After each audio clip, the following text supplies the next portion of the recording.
Laredo, Texas. 2:47 in the morning. A duffel bag at your feet, 14 kilograms. You don't know what's in it. You were told that's not your concern. The man handed you a bus ticket, a route, and 3 sentences to say if someone stops you. No name exchanged. $2,000 cash in your jacket pocket, more than you've ever held at once. You said yes before he finished talking. The bus leaves in 11 minutes. Level 1. The Mule. You're 19. You live in Laredo. $2,000 a run, 1 or 2 runs a month, and your knowledge of the operation fits on an index card. The route. The 3 sentences. The city where someone will be waiting. That's it. Nobody tells you what's in the bag. Nobody explains the chain above you. Nobody tells you what happens when something goes wrong and you already know. Instinctively, not to ask. What they're actually paying for isn't the delivery. It's your silence and your ability to absorb fear without showing it. 14 hours on a bus, bag wedged between your ankles. A trooper walking the aisle at 4 a.m. Your heart is loud. Your face isn't. In the same 18-month window you started, 94 other people enter this network at this level. Fewer than 30 will last long enough to be handed something different. The ones who disappear aren't always arrested. Some stop answering. Some say the wrong thing to the wrong person. Some just flinch once, visibly, at the wrong moment. You don't flinch, you deliver. You count the money alone in a room. You already know you'll pick up when they call again. 3 weeks pass. The phone rings. You answer before the second ring. Level 2. The Courier. You're 21. The duffel is gone. Now it's a pickup truck double-floor cargo compartment, clean plates, no record. You run I-35 North, Laredo to San Antonio to Dallas. $6,500 a month. That's more than 73% of college graduates your age are making at their first jobs, and they spent 4 years and $60,000 to get there. You spent 8 months not getting caught. You've learned to read checkpoints the way a pilot reads weather. There's a 12-minute coverage gap near the agricultural inspection station outside Pearsall, right at certain shift changes. The dog at Laredo Port of Entry has been on the job less than 6 weeks, still hesitates on composite smells. The rookie works the left lane. You never use the left lane. Nobody taught you any of this. You noticed it every single run, because every single run was the one that could end everything. New vocabulary has settled into your speech without announcement. Drop point. Dead drop, clean car. You use these words now the way you use any words without remembering learning them. She asks why you're always on the road. Contract work, you say. Money's good. Both true. She holds your eyes a beat too long, then lets it go. You watch her decide not to push. You feel relieved. You also feel something else you haven't named yet. Your entire professional record is one number, the count of runs completed without interception. No resume, no references. The organization already knows what it needs to know. Someone above you has been watching that number climb. It isn't law enforcement. Level 3. The Operator. You're 24. Phoenix, Arizona. Between $18,000 and $22,000 a month, arriving through a Shell LLC registered in Nevada, listed as a logistics consulting firm, with a website, a phone number, and 0 actual employees. You file taxes on income that didn't come from consulting. The structure holds not because it's sophisticated, but because nobody looks twice at a company this small. First lesson in financial architecture. Obscurity is cheaper than protection. You're not moving product anymore. You're managing the people who do. 7 couriers. You build their schedules, handle payments, absorb the problems of shipments stalled by weather, A driver picked up outside Tucson who needs a lawyer before morning. A warehouse contact in Mesa angling for more. Every problem gets resolved in the direction that creates the fewest new ones. That's the actual job. Couriers execute. Operators contain. You know what smurfing is now? You know that $10,000 is the federal reporting threshold, and you know how to move $50,000 through a car wash in Mesa that runs 6 hours a day and reports $8,000 in daily revenue. The math collapses under any real scrutiny. Nobody is scrutinizing a car wash in Mesa. Then one Tuesday, a courier you scheduled, 23 years old, no prior record, gets pulled over in Tucson. Possession with intent. No lawyer. You wire $3,000 to an address you were given. You don't meet the family. You don't call. You sit in your apartment and feel, for the first time, the specific weight of having designed someone else's exposure. If you've stayed this far, this channel was built for exactly the people who don't stop watching. One subscribe keeps this kind of analysis coming. Come back. The man above you calls, not to address what happened, to hand you a map printed on paper, 6 cities circled in red. Level 4, the route architect. You're 27 and you haven't slept more than 4 hours straight in 6 months. Not because anyone is demanding it, because your brain won't stop running routes. It catalogs contingency corridors the way other people replay arguments. It maps interdiction gaps while you're in the shower. You didn't decide to become this.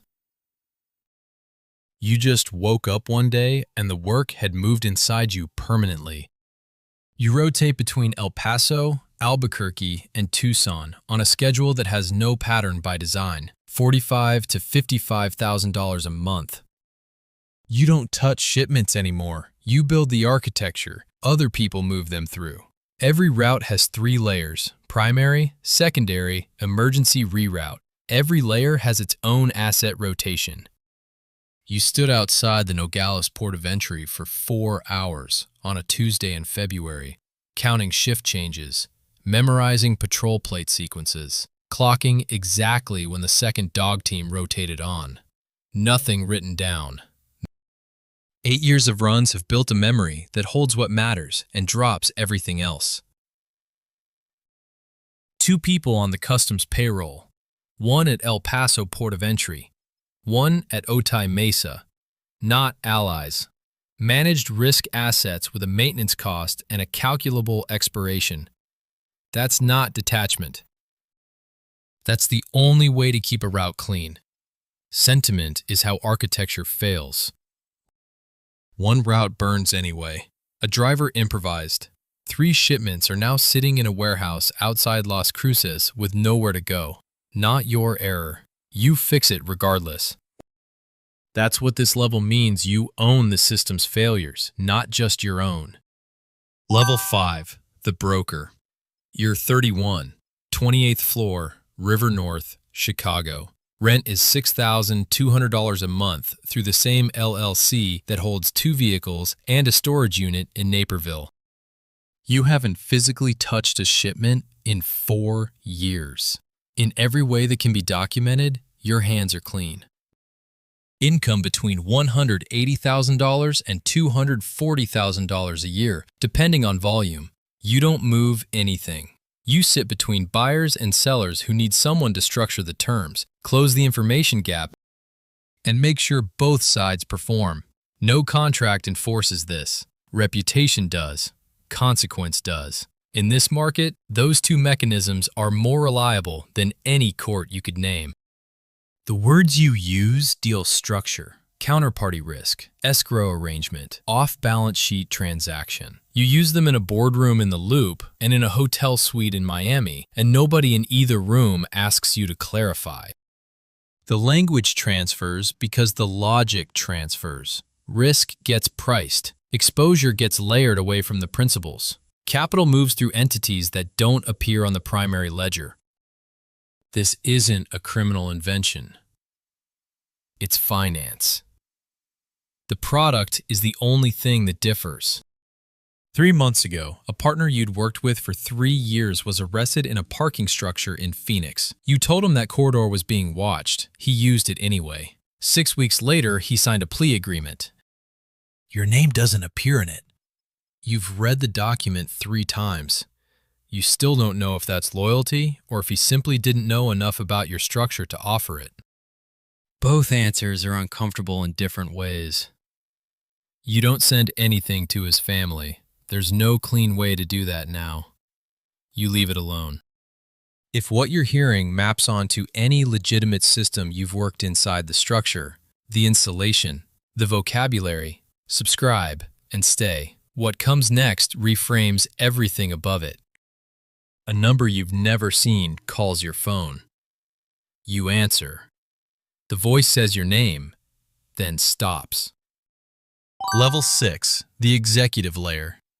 You're 38. No fixed city for 3 years. In the last 11 days, Miami, Mexico City, Geneva, your bags are packed by a system.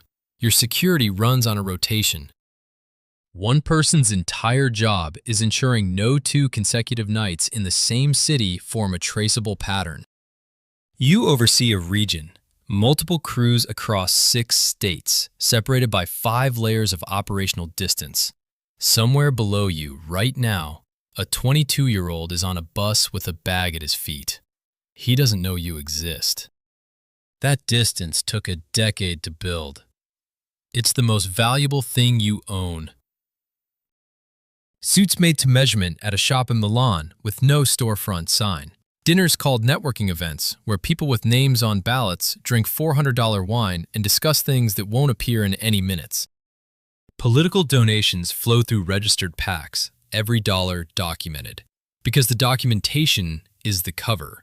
You talk about regulatory arbitrage, supply chain redundancy, jurisdictional diversification. Same words. 2 different kinds of rooms, 2 different kinds of people. Nobody asks what you mean. The mechanics are identical. The vocabulary was always going to be the same. Private banker outside Geneva. He's managed your accounts for 6 years, never asked where the capital comes from. His ignorance isn't passive, it's a deliverable. You're paying for it the same way you pay for anything else that protects the structure. His predecessor asked one question, once. He's not in the industry anymore. The current banker doesn't ask questions. You try to locate the last time you did something because you wanted to. You can't find it. Everything runs on obligation now, not to people, not to principles, but to the structure itself. It requires maintenance. You maintain it. Somewhere around year 6, you stopped asking whether you built this or whether it built you. The question had no actionable answer. You let yourself think about leaving for 90 seconds.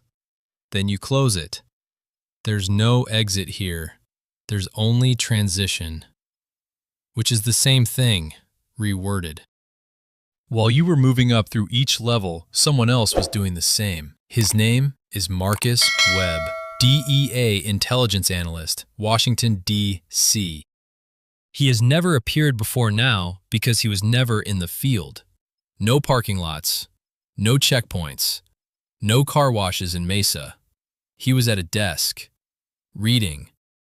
Monday morning, March 2019. Marcus Webb opens a folder, classified case code at the top. Inside, 847 pages of transaction records, 23 aliases, cross-referenced across 4 federal databases. 6 active corridor designs trace back to a single architectural signature, yours, from level 4. 2 shell accounts through Grand Cayman, linking to a Nevada LLC, linking to a River North address in Chicago. He's been building this file for 11 years. He started it when you were 27, standing outside Nogales counting shift changes, certain no one was counting you. Here is what reframes everything.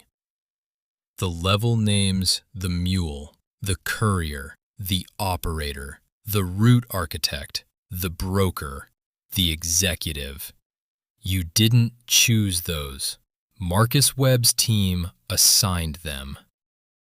They come from a DEA classification framework built in 2009 to track organizational progression inside transnational networks. By the time you hit level 3, they already had a name waiting for what you'd become at level 5. The taxonomy was printed before you arrived. You weren't authoring your story.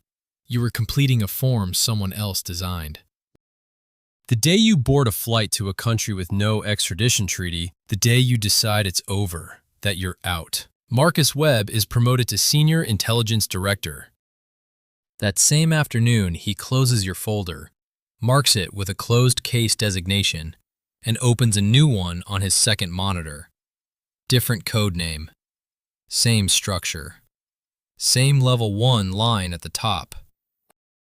Subject is 19 years old, currently in Laredo, Texas. You didn't escape the system. The system was done with you. Those are not the same thing. Laredo, Texas, 2:47 a.m. Gas station off the highway, parking lot behind it. A 19-year-old holding a duffel bag that weighs 14 kilograms, $2,000 in an envelope in his jacket. The man who handed him that bag doesn't work for you anymore. He works for the person you trained. The chain runs up from that parking lot through dozens of layers to a desk you no longer sit at. The system doesn't know your name anymore. It never needed your name. It needed someone standing where you stood. Now someone else does. Wealth Matrix maps structure. No judgment. No promises. If you want to keep understanding how these systems actually work, one subscribe is enough.